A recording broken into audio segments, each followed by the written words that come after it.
بسم اللہ الرحمن الرحیم۔ شروع کرتا ہوں اللہ کے پاک نام سے جو بہت بڑا مہربان نہایت رحمان۔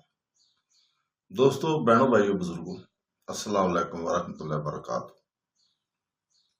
ہم آپ کو ویلکم کرتے ہیں، خوش آمدید کہتے ہیں۔ ہم دلہ بھٹی اور دلے دی بار کو بیان کر رہے ہیں۔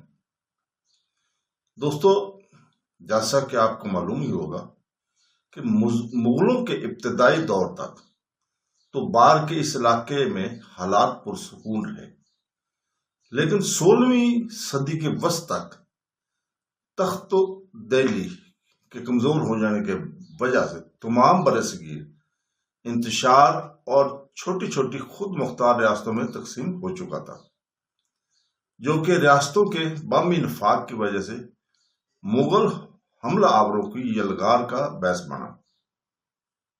ان مغل افواج کا گزر پنڈی بھٹیاں اور اس کے نزدیک علاقے سندل بار سے ہوتا تھا۔ اس زمانے کی زراعت بھی زوروں پر نہیں تھی، جبکہ لوگ اپنی ضروریات کے مطابق اناج پیدا کرتے تھے، اور سرسبز چراگاہوں کی وجہ سے مغل حملہ آور فصلوں اور چراگاہوں کو اجازت دیتے تھے اور آبادیوں میں لوٹ مار مچاتے گھوڑوں جانوروں کے لیے تمام اناج علاقے سے اکٹھا کر کے لے جایا کرتے تھے۔ مدافعت کرنے والوں کا قتل عام کیا جاتا تھا اور آبادیوں کو آگ لگا دی جاتی تھی۔ یہ ایک نقطہ تھا جہاں سے مغلوں اور یہاں کے بھٹیوں کے درمیان نفرت اور دشمنی کا آغاز ہوا۔ چنانچہ بجلی خان المعروف ساندل نے علاقائی خود مختاری اور تحفظ کے لیے ارد گرد کے قبائلی سرداروں کو ساتھ ملا کر چھوٹی سی فوج منظم کر کے مغل افواج پر چھاپہ مار کارروائیاں شروع کر دیں۔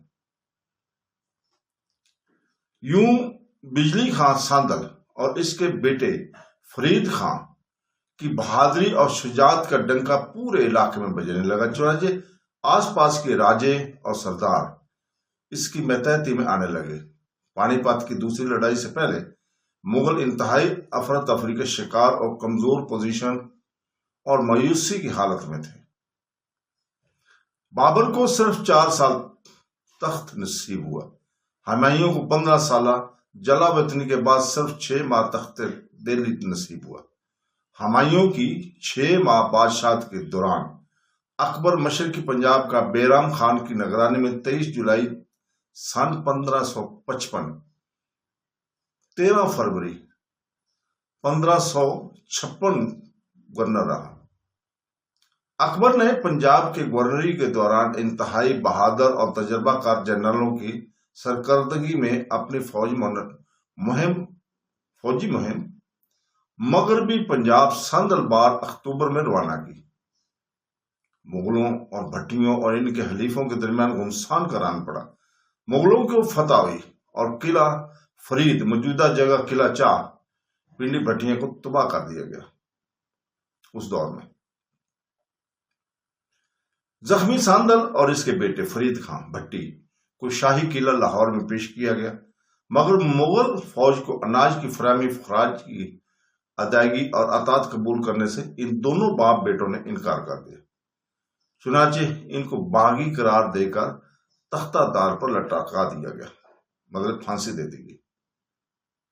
اس پر یہاں بس نہیں ہوئی، مغلوں نے ساندل اور فرید بھٹی کی لاشوں میں بھوسا توڑی بروا کر ان کی سر عام نمائش کی، تاکہ حکومت کے خلاف سر اٹھانے والوں کو دوسروں کے لیے دردناک درس دیا جائے، عبرتناک درس دیا جائے۔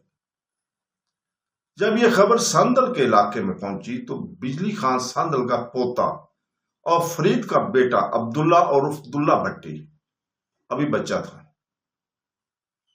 مگر دوسرے نوجوانوں کا خون کھول اٹھا اور وہ پہلے سے زیادہ مغلوں سے نفرت کرنے لگے۔ اس دوران اکبر شہنشاہ ہند بن چکا تھا، اکبر بادشاہ بن چکا تھا اور ایک نئے دین کی بنیاد بھی قائم کر دی گئی تھی۔ علماء سمادی منفعت کی خاطر مربلا ہو گئے، چپ ہو گئے، مگر شیخ احمد سرہندی مجدد الف ثانی اور ان کے نقش قدم پر چلنے والے علماء سسا پلائی ہوئی دیوار کی طرح اس دین اکبری کے سامنے ڈٹ گئے۔ افغان قبائل یوسف زئی ریاست سوات میں اکبری بے دین حکومت کے خلاف اٹھ کھڑے ہوئے۔ عبداللہ خان ازبک نے عوام کو مذہبی خیالات سے خلاف اٹھایا۔ کشمیر میں یوسف شاہ اور اس کے بیٹے یعقوب نے اکبر کی اطاعت قبول کرنے سے انکار کر دیا۔ اکبر کی بے راہ روی اور لادینیت کے خلاف لوگوں کے دلوں میں شدید نفرت پیدا ہو گئی تھی۔ اس پر اکبر نے علماء اور فضلاء پر ظلم کا بازار گرم کیا تو کچھ علماء جان بچا کر راوی پار ساندل بار دلہ بھٹی کے پاس پناہ لینے میں کامیاب ہوئے۔ چنانچہ کسانوں کا استحصال، باپ دادا کا قتل اور دین الہی کے خلاف نفرت، ان چیزوں نے دلہ بھٹی کو وقت سے پہلے جوان کر دیا اور اس نے اپنی جنگی طاقت میں اضافے کے ساتھ ساتھ زیر تسلط علاقوں کو بھی وسعت دینا شروع کر دی تھی۔ علاقوں کے سارے سرکردہ دوسرے سردار جب اس کے ساتھ جمع ہو گئے تو مغلوں کا کوئی قافلہ ادھر سے جا سکتا تھا نہ آ سکتا تھا۔ علاقے کے سارے کاشتکار دین الہی کے خلاف اٹھ کھڑے ہوئے تھے اور سرکاری محصول کی ادائیگی سے لوگوں نے انکار کر دیا تھا۔ اس صورتحال میں اکبر بادشاہ نے پوری توجہ سے اس معاملے پر غور کیا اور بنفس نفیس خود مطلب کہ لاہور میں ڈیرے ڈالے اور صوبیدار بقا ملکرہ کی زیر سرکردگی 12,000 نفوس پر مشتمل ایک قافلہ ساندل بار کے علاقے میں ارسال کیا۔ اس وقت دلہ بھٹی پنڈی بھٹیاں کے قلعے میں اپنے مختلف سرداروں داؤد خان ڈوگر، جمال خان کھرل، کمال خان بھٹی، پرتھا جٹ اور دولت خان کے ساتھ صلح مشورہ کر رہا تھا۔ اس دوران اس کو اطلاع ملی کہ مغل جو ہے وہ اس طرف آ رہے ہیں۔ اس وقت بار کے اہم سرحدی مقامات پر گارے کے 25-30 فٹ بلند برج بنے ہوئے تھے جہاں ہر وقت ایک آدمی دشمنوں کی نقل و حرکت کی نگرانی کیا کرتا تھا۔ خطرے کی کیفیت میں جنگی نعرے بجا دیے جاتے تھے۔ نعرے بجتے ہی دلہ بھٹی اپنا لشکر لے کر بار کے شمالی راستے پر پہنچ گیا۔ جب فوجی قافلے کے گھوڑے ان کے زد میں آ گئے تو انہوں نے اچانک حملہ کر دیا۔ حملہ اتنا اچانک اور شدید تھا کہ مغل فوج حواس باختہ ہو گئی اور اس میں بھگدڑ مچ گئی، وہ ادھر ادھر بھاگنے لگے۔ مغل فوجی قافلے کا سپہ سالار جان بچا کر بھاگ نکلنے میں کامیاب ہو گیا۔ دلہ بھٹی کو خبر ہوئی تو تن تنہا اس کا توقع میں ہو لیا۔ تلاش بسیار کے بعد دونوں کا آمنا سامنا ہوا تو دلے نے گفت و شنید میں وقت ضائع کیے بغیر تلوار کے ایک ہی وار سے بقا ملکرہ کا سر قلم کر دیا۔ اس کمانڈر کا کٹے ہوئے سر کو خرجی میں ڈال کر میدے کھتری کو دے دیا جس کی مغل دربار تک رسائی تھی، اور اس سے کہا کہ یہ دربار اکبری میں لے جاؤ اور مغل بادشاہ سے کہنا کہ یہ دلہ بھٹی کی طرف سے تحفہ ہے۔ دلہ جو ساندل کا پوتا اور فرید خان بھٹی کا فرزند ہے، اس واقعے سے دلہ بھٹی کی پوزیشن کافی مضبوط ہو گئی تھی کیونکہ اس جنگ سے کافی گھوڑے، اسلحہ اور مال غنیمت اس کے ہاتھ آ گیا تھا۔ میدہ کھتری مغل دربار پہنچا اور اکبر کو تمام واقعہ سے آگاہ کیا تو اس نے اعلان کیا کہ جو مغل جرنیل دلہ بھٹی کو زندہ گرفتار کر کے دربار اکبر میں پیش کرے گا اس کو 36,000 منصب دیا جائے گا۔ حالانکہ اکبر کے دربار میں زیادہ سے زیادہ منصب 5,000 ہی تھا۔ مرزا نظام الدین نے اس کام کا بیڑا اٹھایا۔ وہ انتہائی بہادر سپاہیوں پر مشتمل 16,000 کی فوج، 10 توپیں، 50 ہاتھی لے کر دلہ بھٹی کے علاقے کی طرف روانہ ہوا۔ دلہ بھٹی ان دنوں راوی کے بیلوں میں مصروف شکار تھا۔ جنگلوں کو بیلا ہمارے علاقے میں، پنڈی بھٹیاں کے علاقے میں بولتے۔ دلہ کا بھائی اس وقت شہر کی حفاظت کے لیے ضروری موجود تھا۔ بیلوں کے میں جب وہ مصروف تھا تو اس کے مرکز پنڈی بھٹیاں میں خواتین اور ذاتی ملازموں کی قلیل تعداد بھی موجود تھی۔ مرزا نظام الدین نے عبداللہ بھٹی کی غیر موجودگی میں شہر کا محاصرہ کر لیا۔ میرو نے اپنے سپاہیوں کے ساتھ دم آخر تک مقابلہ کیا۔ بالآخر پنڈی بھٹیاں سرنگو ہوا۔ عبداللہ بھٹی کی بہن عفت النساء ماری گئی اور والدہ اما لدی اور 2 بیویاں فلراں اور نوراں قید کر لی گئی۔ جب ان قیدیوں کو لاہور کی طرف لے جایا جا رہا تھا تو بار کے سرحدی گاؤں کا سردار لال خان مغل فوج کے سامنے ڈٹ گیا۔ اس کی غیرت نے گوارا نہ کیا کہ عبداللہ بھٹی کے خاندان کے خواتین دربار اکبری میں ذلیل اور رسوا کی جائے۔ لال خان نے عقل مندی کا مظاہرہ کرتے ہوئے تیز رفتار ہرکارا دوڑایا اور عبداللہ بھٹی کو اس کی خبر دی۔ عبداللہ بھٹی لشکر لے کر فوراً میدان جنگ میں پہنچا۔ اس کے ماموں رحمت خان نے اپنے گھڑ سوار بھی اس کے ساتھ کر دیے۔ یہ جنگ کس جگہ ہوئی اس بارے میں اختلافات ہیں۔ بعض روایت کے مطابق یہ خان کا ڈوگراں کے قریب میاں علی شاعری کے مزار کے قریب ہوئی۔ کچھ کا خیال بھالکے نزد چوڑکانہ کے بارے میں ہے۔ بعض کا خیال ہے کہ یہ جنگ ٹھیکری والا پتن جو لاہور سے 17 میل کے فاصلے پر ہے کے مقام پر ہوئی۔ بہرحال عبداللہ بھٹی نے زبردست جنگی چال چلی جس سے مغل لشکر چھوٹی چھوٹی ٹکڑیوں میں تقسیم ہو گیا۔ قریب تھا کہ مرزا نظام کا سر تن سے جدا ہو جاتا۔ اس نے بڑی عیاری سے اپنا سر عبداللہ بھٹی کی والدہ اما لدی کے قدموں میں رکھ دیا اور التجا کی کہ اے نیک دل خاتون، ماں بن کر مجھے اپنے پناہ میں لے لے۔ مرزا نظام نے یہ التجا کچھ اس انداز میں کی کہ اما لدی کو اس پر رحم آ گیا، عبداللہ بھٹی کی ماں کو، اور اس نے مرزا نظام کو پناہ دے دی۔ عبداللہ بھٹی نے ماں کے کہنے پر تلوار نیام میں کر لی اور مرزا نظام کی نہ صرف جان بخش دی بلکہ اسے گلے لگا کر اور پگڑی تبدیل کر کے اسے بھائی تسلیم کر لیا۔ مرزا نظام بھی اپنی وفاداری قید کیا مگر اندرون خانہ وہ کسی اور چال میں تھا۔ عبداللہ بھٹی کو جنون کی حد تک شکار کا شوق تھا۔ مرزا نظام نے بھی شکار کو اوڑھنا بچھونا بنا لیا۔ دونوں جنگل کے بیلوں میں شوق کی تسکین کرتے رہتے۔ ایک روز مرزا نظام سپہ سالار مغل فوج اپنے منہ بولے بھائی کو ایک ایسی جگہ لے گیا جہاں مغل فوج گھات میں لگائے بیٹھی تھی۔ اس کے لگا اس موقع پر مرزا نظام نے پورا بندوبست کر رکھا تھا، چنانچہ اشارہ ہوتے عبداللہ بھٹی پر تیروں کی بارش کر دی گئی۔ اس موقع پر عبداللہ بھٹی کو آسانی سے گرفتاری نہ ڈال سکی بلکہ اس نے گھوڑے پر سوار ہو کر اکیلے جوان مردی سے مقابلہ کیا اور کئی ایک کو سر سے تن سے جدا کر دیے۔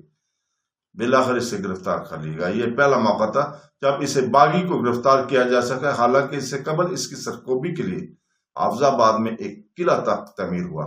اس کا نظم و نسق عوان سرداروں کو دیا گیا تھا۔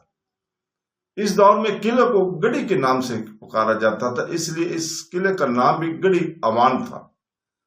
آج کے شہر کے جنوب مشرق میں یہ قلعہ ہوا کرتا تھا۔ ایک بار عوان سردار اپنے عزیزوں کو ملنے گئے ہوتے کہ عبداللہ بھٹی کے ساتھیوں نے تمام اہل خانہ کو قتل کر دیا اور قلعہ پر قبضہ کر لیا۔ جب عوان سردار واپس آئے تو صورتحال مختلف پائی۔ انہوں نے سخت مقابلے کے بعد قلعہ پر دوبارہ قبضہ کر لیا، حالانکہ نزاکت کی پیش نظر انہوں نے اکبر اعظم سے درخواست کی کہ انہیں مستقل بسنے کی اجازت دی جائے تاکہ عبداللہ بھٹی کی سرکوبی ہو سکے۔ چنانچہ عوان خاندان مستقل طور پر یہاں آباد ہو گئے، لیکن وہ عبداللہ بھٹی کی سرکوبی میں ناکام رہے۔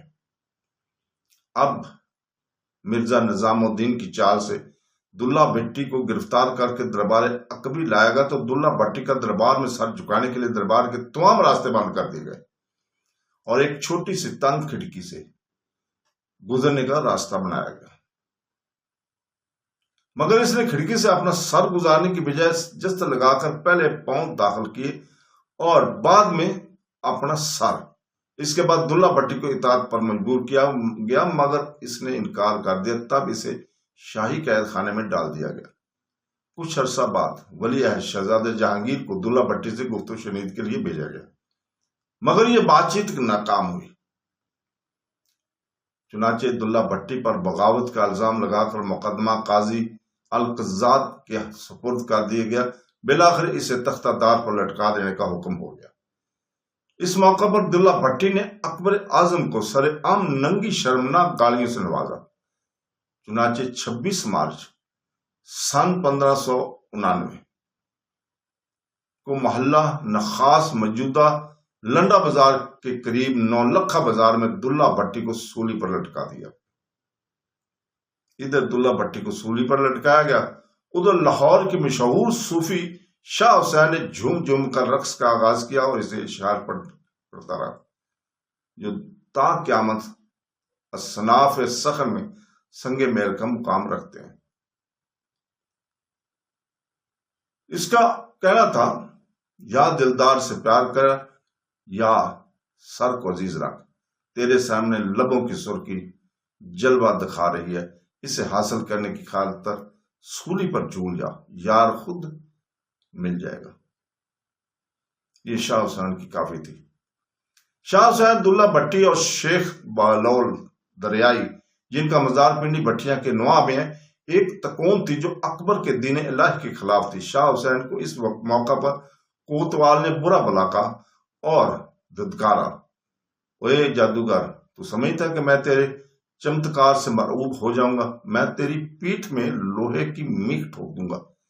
یہ بدکلامی سن کر شاہ حسین کا چہرہ سرخ ہو گیا اور پرتاسف لہجے میں کہا، او بدبخت، یہ تو نے کیا کہہ دیا ہے؟